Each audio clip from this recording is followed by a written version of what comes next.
there and help your sister. He didn't. What did he say?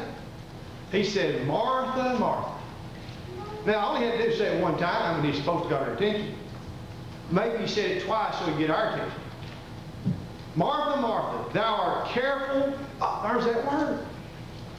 She's anxious. She's worrying. She's troubled about many things.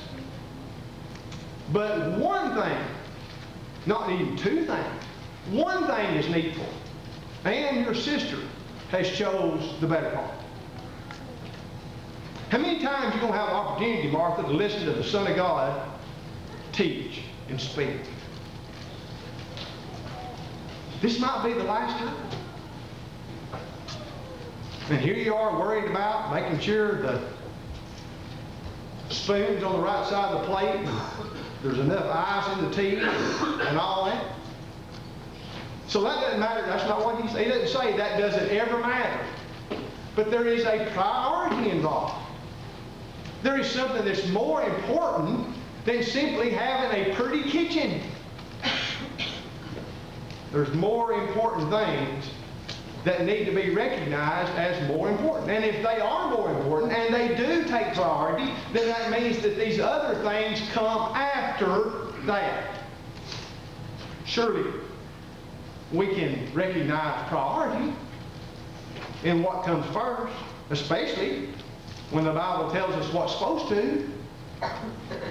Seek first, well, is it possible that we don't have a real good ability at designating what's priority? Is it possible that maybe we're weak in faith, and because of that, that's why we have the tendency to be anxious and worried? Well, if that's the case, then, using the example of the parable of the sower, what we need to do is pull the weeds in. And if the weeds are being concerned about the deceitfulness that riches bring, that being concerned about all these things that ultimately do not amount to a hill of beans, then let's get that stuff out of our thinking and grow faith instead of weeds. Second, how do we overcome faith? How do we overcome worry? I must learn to stand on God's promises. There's many people that can quote the promises of God. But it's another thing entirely for us to actually put into practice a life that depends upon God's promises. Now, this is a problem that Jesus had, that he tried to get over to the apostles before he sent them off on the Great Commission, after he ascends back to the Father. He tried to do it in these types of ways, back in Matthew chapter 10. He told them, provide neither gold nor silver nor brass in your purses. So he says, well, I don't have any application to make because I ain't got no purse. Principle.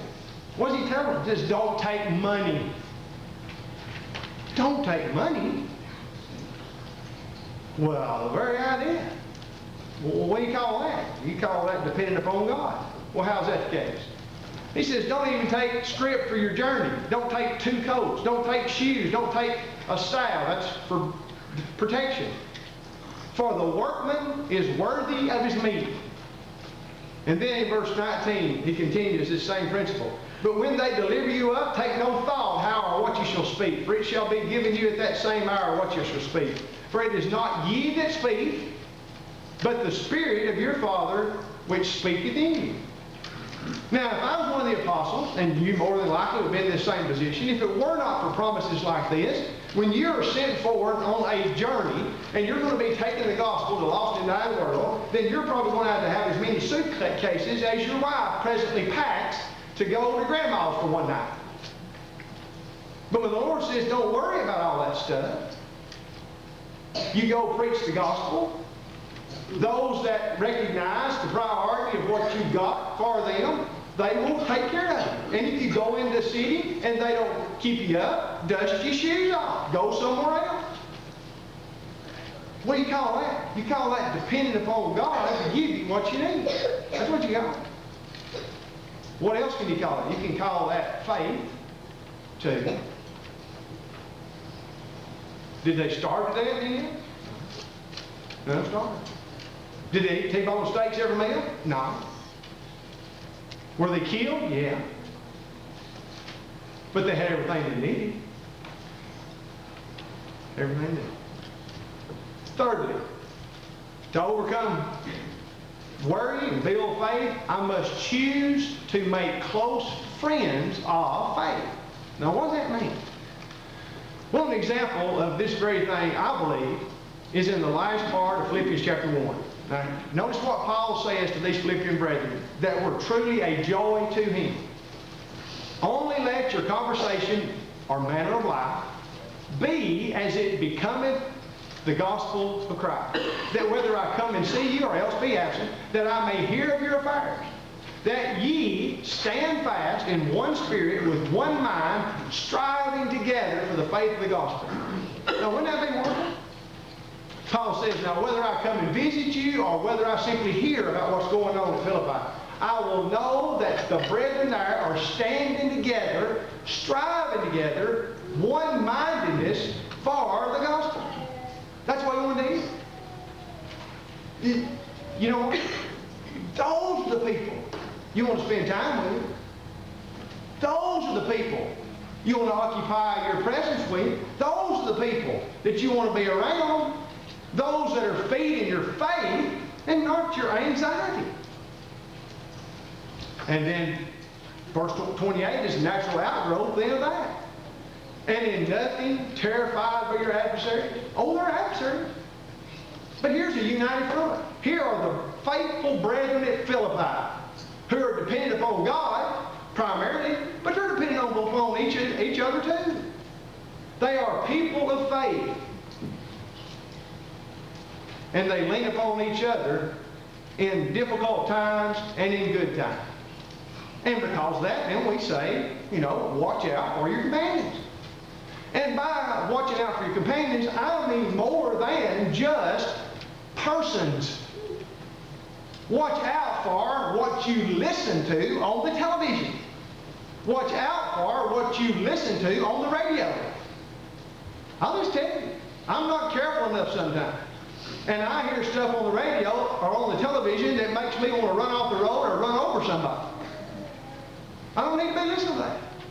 I can't listen to morning news more than 5 minutes till I'm spitting and fuming. So I don't need to listen to it. It's not helping me one bit. As a matter of fact, it's harming me. It's making me not feel good. Don't make companions out of stinking liberals. They'll bring you down to their level. Don't do it. Many people are ultimately going to be destroyed because of the company they keep. Because of the people that they listen to. The example in the very first psalm. Blessed is the man that walketh not in the counsel of the ungodly, nor standeth in the way of sinners, nor sitteth in the seat of the scornful. But his delight is in the law of the Lord. And in that law doth he meditate day and night. And he shall be like a tree planted by the rivers of water that bringeth forth his fruit in his season. His leaf will not wither, and whatsoever he doeth shall prosper. Now, how did he get to that position? He did not spend time with those that were scoffers, with ungodly people. And not in the sense that we talked about in the Bible class this morning of influencing the world by being light, but do not allow them to so temper your thinking as to put you in a position of anxiety. Watch out for your commitment. And from that same way, what we feed on will either strengthen us or it will weaken us. And all of those programmings of news in the morning at 7 o'clock weaken me. Now, if they strengthen you, I want to know how. But they weaken me. Therefore, I'm not going to feed on that. No more. I'm not going to feed on the newspaper anymore. I'm not going to do it. Because it does me more harm than good. And lastly, if I want to build faith and I want to overcome worry, then I'm going to have to regularly talk to the God who knows, sees, and cares about everything that I face. Because it's only by and through Him that any peace is even available in me. Therefore, we have to have regular conversation. And those regular conversations must involve not only Him talking to me through His Word, but me talking to Him as well. Now, that'll take a little bit of humble pie, humbling myself before the mighty hand of God, for sure. But I know that if I resist the devil, he'll flee from me, as I humble before the mighty hand of God. And as Philippians chapter 4, verses 6 and 7, our devotional reading began, be careful or anxious for nothing, but with everything, with supplication and thanksgiving, let your request be made known unto God. How does God know what's on my mind? Well, He knows it before I say it, but He wants to hear me say it anyhow. The fact is, in James chapter 1, verses 6 and 7, if a man asks, not believing he's going to receive, he's wasting his time. If a person is characterized by anxiety and worry, then that's going to interfere with any petition to God coming to pass. It's not going to happen. It's like a double-minded man. It's like the sloshing of the sea. Makes a big racket, but produces nothing worthwhile at all. Faith or worry? Which is preferable? You see, we not only have a prescription for faith, but we got a prescription for worry. But who wants that? Hopefully, none of us do. And we have the example of Paul himself to put us in the right position. Fact is, worry, and I'm not sure where this quotation came from, but worry is in fact an indication that we think God cannot look after us. Do we really think that He's so incapable that He cannot fulfill the promises that He's made for us? That, friends and brethren, borders on, at least, blasphemy. My God is bigger than that, and yours is too. God has a simple plan, friends. It involves hearing the right thing, because faith comes by hearing the Word of God. It involves believing that Jesus Christ is who He claimed to be, that the Bible is an inspired Word. It necessitates me repenting of my sins, changing my attitude towards sin, and thus changing my action because of sin being repented of. It necessitates me confessing with my mouth what I believe in my heart, that Jesus Christ is who He claimed to be, the sinless, perfect Son of God. That places me in a position now where I can be baptized into the death of Christ, where His blood was shed, knowing that the Lord will add me to His church. Living faithful as a child of God, heaven can in fact be my eternal home. Do you enjoy that wonderful privilege this morning as a child of God? Why not remedy that situation, becoming a Christian today? And if you've wandered away, having obeyed that gospel in times past, why not come home, even right now, while we stand and while we sing? Would you be